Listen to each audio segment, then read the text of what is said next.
Éternel, notre Dieu, que ton nom soit loué, que ton nom soit exalté. Le titre de notre message est Dieu des vivants. Prions d'abord. Seigneur, nous te supplions à ce que toi, tu viens nous enseigner sur comment nous allons t'adorer pour que ton cœur soit satisfait de nous. Seigneur, merci de ce que tu l'as déjà fait. Au nom du Seigneur Jésus-Christ. Amen. Rappelons que le titre de notre message est le Dieu des vivants.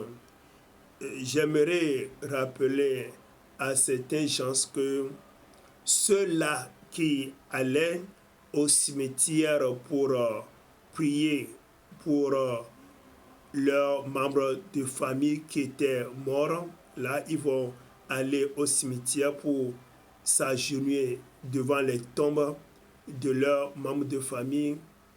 Et ces gens n'ont qu'à reconnaître qu'ils sont dans l'erreur grave. Ils sont en erreur.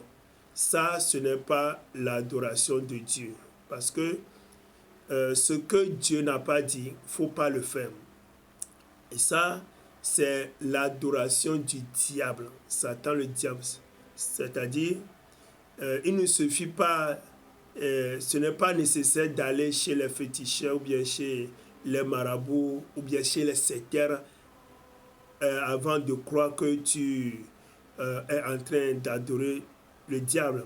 Non, mais chaque chose que tu es en train de faire qui n'honore pas le nom de Dieu, déjà, tu es en train d'adorer le diable. Tu es déjà en erreur. Donc, nous allons lire un passage qui va vraiment nous prouver qu'il n'est pas bon d'aller prier pour ceux-là qui étaient morts. On va aller dans le cimetière devant les tombes pour prier. C'est pas bon. Lisons la Bible dans le livre de Matthieu, chapitre 22, au verset 32e. La Bible nous dit: Je suis le Dieu d'Abraham, le Dieu d'Isaac et le Dieu de Jacob. Dieu n'est pas Dieu des morts, mais des vivants. Vous voyez? C'est trop clair ici que Dieu n'est pas le Dieu des morts, mais le Dieu des vivants. Donc, c'est nous qui vivons encore, c'est nous qui avons la relation encore avec notre Dieu, mais ceux-là qui sont morts dans leur péché sont allés en enfer. Vraiment, il n'y a plus de relation entre eux et Dieu. Non. Là, c'est la première partie de ceux-là qui sont des morts. Vous voyez? Donc, il y a aussi une deuxième partie des gens qui sont aussi des morts. Et eux aussi, Dieu n'est pas leur Dieu. Et c'est le deuxième groupe, ce sont des morts ambulants. Oui. J'aimerais vous dire que ceux-là qui sont des morts ambulants, eux aussi, Dieu n'est pas leur Dieu. Vous voyez? Donc, les morts ambulants, c'est-à-dire ceux qui sont en train encore de bouger les pieds, leurs mains, en train de faire toutes choses sur le plan physique, mais ils n'ont pas Jésus, eux aussi sont morts. Tant que tu respires, mais tu n'as pas Jésus dans ta vie, tu es aussi quelqu'un qui est mort. Donc, le premier groupe, c'est ceux-là qui sont morts physiquement. C'est-à-dire la mort, sur le plan physique. Mais le deuxième groupe, ce sont les gens-là qui sont morts sur le plan spirituel. Et la mort spirituelle, c'est lorsque on n'a pas Jésus dans sa vie. Nous allons le prouver par le livre de Jean, chapitre 3, au verset 15e. Jean chapitre 3, verset 15, la Bible nous dit, afin que quiconque croit en lui ait la vie éternelle. Veut dire que c'est seulement ceux-là qui croient en Jésus, c'est eux seulement qui ont la vie éternelle. C'est ceux-là qui croient en Jésus, c'est seulement eux qui ont la vie. Ils ont la vie éternelle. Il veut dire que ceux qui ne croient pas en Jésus n'ont pas la vie. Ils n'ont pas la vie éternelle. Vous voyez? Donc, la vie que Dieu nous donne, si nous recevons Jésus dans nos cœurs, la vie que Dieu nous donne, c'est la vie qui est éternelle. Oui, c'est une vie qui est éternelle, c'est-à-dire une vie que nous allons vivre et qui va nous amener dans l'éternité de Dieu, qui va nous amener au ciel. C'est cette vie-là que Dieu nous donne. Et j'aimerais aussi dire que il y a beaucoup de membres des églises de nos jours, eux aussi sont des morts ambulants. Il y a beaucoup de pasteurs, beaucoup de dirigeants des églises, beaucoup de soi-disant prophètes, apôtres, prêtres sont des morts aussi, des morts ambulants. La preuve est que ils n'ont pas la vie de Jésus.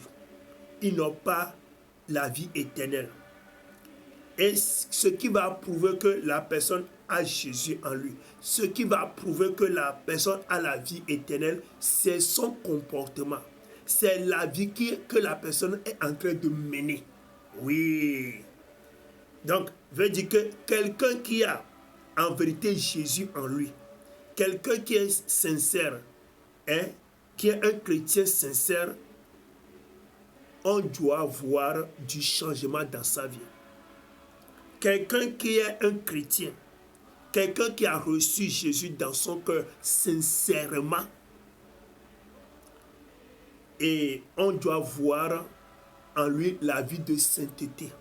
On doit voir en lui la vie de sanctification, la vie d'humilité. Il n'y a pas d'orgueil, de l'arrogance, la rébellion dans la personne. Non, mais on doit voir l'amour en lui, le pardon, l'humilité, la douceur, la simplicité. La personne est véridique, il est tempérant, vous voyez, il est en joie, il a de l'amour. Oui. Ce sont les fruits de quelqu'un qui a la vie. Ce sont quelques fruits de quelqu'un qui a la vie éternelle. Il fait du bien à la place du mal. Il pardonne toujours. Il n'a pas de rancune en lui. Il ne va pas vivre la vie d'adultère. Non, il ne va pas vivre la vie de fornication, la vie de débauche en acte ou en pensée. Non. Il n'aura pas en lui l'escroquerie. Non. Tu ne verras pas la jalousie, l'envie, l'amour pour ce monde, l'amour pour les choses de ce monde, l'amour pour l'argent. Il n'y a pas ces choses en lui. Vous voyez, il n'y a pas la rébellion en lui. C'est quelqu'un qui est pur de cœur. Donc, quelqu'un qui est vivant, c'est quelqu'un qui a reçu Jésus dans son cœur. Et la preuve est que la personne a reçu Jésus, c'est sa vie chrétienne qui va le prouver. Donc, rappelons que Dieu n'est pas aussi le Dieu qui sont, les gens qui sont morts spirituellement, Dieu n'est pas aussi leur Dieu. Vous avez des questions à poser, il faut m'appeler sur mon numéro WhatsApp, plus 228 91 95 23 05. Les prières, évangélisation, des questions. Enregistrez notre numéro et entrez dans notre groupe WhatsApp pour en avoir plus. Pablo TV's International.